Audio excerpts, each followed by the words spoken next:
পড়বে আমি থাকো আমি চললাম বাপের বাড়ি। ঠিক আছে ভিডিওটা হলে তাহলে ভিডিওটা ও বৌমা এত চেঁচামেচি করছো কেন? যাচ্ছি বাপের বাড়ি যাচ্ছি। আজকে ভর্তি করাতে পারবো না। আমার পছন্দ মতো স্কুলে ভর্তি করাবো। গাড়িতে চেপে যাবে, খুব ভালো লাগবে, তাই না মা? দেখো বৌমা, স্কুলে ভর্তি করালে তো হবে না, সময় নষ্ট হবে, খরচ বেশি হবে।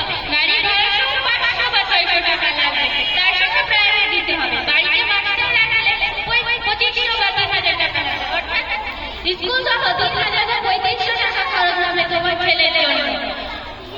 গ্রামের স্কুলে বছরে 6000 টাকা লাগে, গাড়ি স্কুল বছরে 24000 টাকা লাগে। তাহলে তোমার 24000 টাকা বেঁচে যাবে না। আমি বুঝতে পারলাম, কাকিমার কথা আর আমি শুনবো না। তাহলে মা, গ্রামের স্কুলের রেজাল্ট একটু শোনাবে? 100 বার শোনাবো। তাহলে শোনো, ফরিদ ডাক্তারের মেয়ে না, ইংরেজি অনার্স পাস করেছে, জিএমএল স্কুলে চাকরি। আব্দুল সাত্তারের মেয়ে ইংরেজি অনার্স পাস করেছে, সেও জিএমএল স্কুলে চাকরি। আব্দুল্লাহ ছেলে সায়েন্স নিয়ে পাস করেছে, জিএমএল স্কুলে চাকরি। যেদিকে দেখি সব দিকে জিএমএল ছাত্রছাত্রী সিট দেখতে পাবে। আরো কি শোনো, নুরাল মাস্টার, মাস্টার মাহমুদ সাবিরের ছেলে মাহমুদ মাস্টার। আরো শুনবে? ইসমাইল নাসের হান্নান জাহিরা, আরো কত কত। এখনো ভালো পড়াশোনা হয়।